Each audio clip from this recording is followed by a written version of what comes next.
મલાઈમાંથી ઘી તો તમે ઘણી વખત પણ બનાવ્યું હશે, પરંતુ આજે એવી 5 ટિપ્સથી ઘી બનાવીશું કે જે તમે મહિનાઓ સુધી તાજું રાખશો અને મિક્સર વગર પણ તમે ઘી બનાવી શકશો. હા ફ્રેન્ડ્સ, તો અહીં સૌપ્રથમ મેં 1 ડબ્બા જેટલું મેં મલાઈ જમાવી દીધેલી છે. મેં ફ્રીજમાં જ મલાઈ જમાવી હતી, જેથી કરીને મલાઈ મારી તાજી જ રહી છે. જો તમે બહાર મલાઈ રાખશો તો મલાઈ તમારી ગંધાશે, ગંધ મારશે અને ઘીમાં પણ ગંધ મારશે. તો જ્યારે તમે મલાઈ ભેગી કરો ત્યારે તમારે મલાઈ ફ્રીજમાં અથવા તો ફ્રીઝરમાં જ રાખવાની છે. તો તમે જોઈ શકો છો એકદમ તાજી મલાઈ જેવી સફેદ મલાઈ છે. તો ચમચીની મદદથી હું મલાઈ બધી કાઢી નાખું છું. તો આજે આપણે એવી અલગ ટિપ્સ અને ટ્રીકથી હું તમને કહીશ કે ઘી કેવી રીતે વધાર થશે, ઘીમાં જે દુર્ગંધ કેમ આવે છે અને ઘીને લાંબા સમય સુધી તાજું કેવી રીતે રાખવું, અને હા, મિક્સર વગર પણ તમે માખણ કેવી રીતે કાઢશો. તો આ બધું જ આપણે આ જ વિડીયોમાં જોઈશું. પરંતુ આગળ વધીએ તે પહેલાં મારી ચેનલ પર તમે ફર્સ્ટ ટાઈમ આવ્યા હોય અને હા, મારી વિડીયો જો તમે રોજ જોતા હોય ને મારી વિડીયો પસંદ આવતી હોય તો પ્લીઝ મારી ચેનલ લાઈક કરો, શેર કરો, સબસ્ક્રાઈબ જરૂરથી કરજો. લોટાને આમ એક જ ડાયરેક્શનમાં હું ફેરવું છું અને માખણ પણ ફટાફટ આવી જશે. તો તમારે કોઈ કારણસર લાઇટ જતી રહી હોય અથવા તો મિક્સરને તમારે ન બગાડવું હોય, હાથ ખરાબ ન કરવા હોય, તો આવી રીતે લોટાને અથવા તો ગ્લાસને એક જ ડાયરેક્શનમાં તમે ફેરવશો તો ફટાફટ માખણ આવી જશે. પરંતુ હા, આ મલાઈ થોડી ઠંડી હોવી જોઈએ. અને આમાં મેં ઠંડુ પાણી એટલે નોર્મલ માટલાનું પાણી મેં નાખીને આવી રીતે ફટાફટ હું લોટો ફેરવું છું. આમાં તમે વાટકીની મદદ લઈ શકો છો, તમે ગ્લાસની પણ મદદ કરી શકો છો, અથવા તો તમારે હાથે પણ એક જ ડાયરેક્શનમાં હાથને અથવા તો આંગળીની મદદથી તમે એક જ ડાયરેક્શનમાં તમે ફેરવવાથી ફટાફટ માખણ આવી જશે. તો તમે જોઈ શકો છો મેં લોટાને બાજુમાં રાખીને અને હાથની મદદથી મેં એક જ ડાયરેક્શનમાં ફેરવ્યું છે. તો આ મારે માખણ આવતા મારે 2 થી 3 જ મિનિટ થઈ છે. તો હું અંદર થોડું પાણી માટલાનું નાખીને અને આવી રીતે હું માખણ કાઢું છું. હવે આપણે માખણને અલગ કાઢી લેવાનું છે.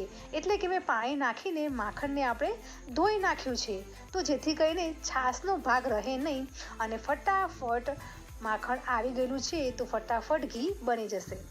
અમુક ટાઈમે પહેલી ભૂલ એ કરતા હોય છે કે મલાઈ જામી ગયેલી હોય છે, એટલે કે મલાઈ ભેગી કરી નાખેલી હોય છે, તો એના એ જ મલાઈ સાથે ઘી બનાવવા માટે મૂકી દેતા હોય છે. પરંતુ મલાઈની અંદર છાશનો ભાગ અને પાણીનો ભાગ પણ હોતો હોય છે, તો તેને બળતા તો વધારે વાર લાગશે અને પછી જ આપણે ઘી બનશે. તો એમાં ગેસ પણ વધારે જતો રહે છે અને ફટાફટ ઘી પણ નથી બનતું. અને જે ઘીનું જે વાસણનો આપણે જે ઉપયોગ કરતા હોઈએ છીએ તો તે વાસણ પણ વધારે પડતું કાળું થઈ જતું હોય છે. તો આ બધી જ પરેશાનીમાંથી આજે આપણે દૂર થવાના છીએ. તો મેં અહીં પાણી નાખીને બરાબર માખણ ધોઈ લીધું છે અને માખણના બોલ્સ બનાવીને અલગ મેં કઢાઈમાં મૂકી દીધા છે. તો પહેલું આપણે ફાયદો થયો કે માખણ એકલું પ્યોર માખણ આપણે નીકળી ગયું છે અને છાશનો પાણીનો ભાગ આપણે અલગ કરી દીધો છે. તો ઘી આપણું ફક્ત ને ફક્ત 2 થી 5 મિનિટની અંદર ઘી રેડી થઈ જશે. હવે આગળ ટ્રીક આપણે જોઈશું. તો માખણ આપણે રેડી થઈ ગયું છે. તો આનું તમારે ખાસ ધ્યાન રાખવાનું કે હંમેશા જ્યારે મલાઈ તમે ભેગી કરો ત્યારે આવી રીતે જ માખણ કાઢીને તમારે ઘી તમારે રેડી કરવાનું છે. હવે આપણે રેડી થઈ ગઈ છે તાજી છાશ. તો આ છાશને આપણે કઢી બનાવવા માટે અથવા તો પરાઠા બનાવવા માટે, લોટ બાંધવા માટે પણ તમે ઉપયોગમાં લઈશું. તો હવે છાશને અલગ કરી નાખી છે, તો તેને હું ફ્રીજમાં મૂકી દઈશ. હવે આપણે ઘી રેડી કરવાનું છે. તો અહીં મેં ચૂલો સળગાવી દીધો છે. તો જ્યારે તમારે ચૂલો સળગાવવાનો શોખ હોય અથવા તો સળગાવતા હોય, પરંતુ લાકડા સળગાવતા તમને ન આવડતું હોય, તો આવી રીતે નીચે કોરું ઘાસ મૂકવાનું, ઉપર લાકડા પાતળા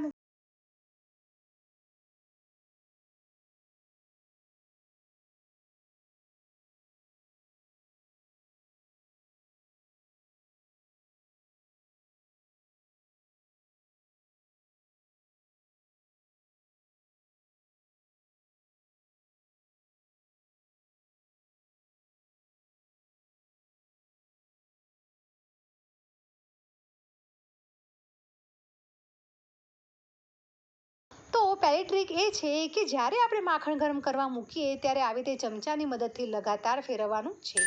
તો આનું એ કારણ છે કે ઘી સારું બને છે અને આના નીચે જે આપણે તળિયા નીચે વાસણ બગડતું હોય છે ને તે વાસણ બગડશે નહીં અને પરફેક્ટ ફટાફટ આપણે વાસણ સાફ થઈ જશે. અને ખાસ ટ્રીક એ છે કે લાંબો સમય સુધી આપણે ઘીને તાજું રાખવું હોય, દુર્ગંધથી દૂર રાખવું હોય તો તેની અંદર અડધી ચમચી એટલે કે ચપટી જેટલું જે છે એ મેથીના દાણા નાખવાના છે. હા ફ્રેન્ડ્સ, મેથીના દાણા તમે નાખશો તો ઘી હંમેશા ચોખ્ખું અને સુગંધવાળું રહેશે અને તાજું તો રહેશે જ. તો આપણું ઘી ગરમ થઈ ગયું છે તો મેં લાકડા બાજુમાં મૂકી દીધા છે અને મેથીના દાણા છે તે મેં અંદર નાખી દીધા છે. તો તેને શરૂઆતમાં મેથીના દાણા નથી નાખવાના, ઘી રેડી થઈ જાય પછી જ મેથીના દાણા નાખવાના છે. તમે ઈચ્છો તો મેથીના દાણા તમે ઘીની અંદર પણ જ્યાં સુધી ઘી તમે વાપરો ત્યાં સુધી પણ તમે રાખી શકો છો. આની અંદર કોઈ કડવાશ આવવાની નથી. પરંતુ જો તમારે ગાળી જ લેવું હોય ઘી તો બસ એવી રીતે મેથી દાણાને પણ ગાળી શકો છો. તો હવે ઘી આપણું રેડી થઈ ગયું છે. તો હું ભગવાનમાં એટલે ભગવાનના દીવાબત્તી માટે હું આ ઘી રેડી કર્યું છે. તો તેમના ડબ્બામાં જ હું ગાળી લઈશ અને ખૂબ જ લાંબા સમય સુધી મારું આ ઘી ચાલી જશે, એકદમ ફ્રેશ રહેશે અને કોઈ જ ગંધ કે દુર્ગંધ આવવાની નથી. તો જ્યારે તમે આવી રીતે મલાઈમાંથી તમે ઘી બનાવતા હોય તો તમારે ખાસ આ ટ્રીકનો ઉપયોગ કરવાનો છે. તો તમે લાંબા સમય સુધી તમે ઘીને સાચવી શકશો, લાંબા સમય સુધી તેને તાજું પણ રાખી શકશો. તો ફ્રેન્ડ્સ, આજની મારી ટ્રીક તમને કેવી લાગી તે મને કમેન્ટ કરીને જરૂરથી કહેજો અને પ્લીઝ મારી વિડીયો જોઈ હોય તો પ્લીઝ કમેન્ટ કરવાનું જરૂરથી રાખો. હવે આપણે એક નવી ટ્રીક અને એક નવી રેસીપી સાથે મળીશું. Bye bye. જય ભારત.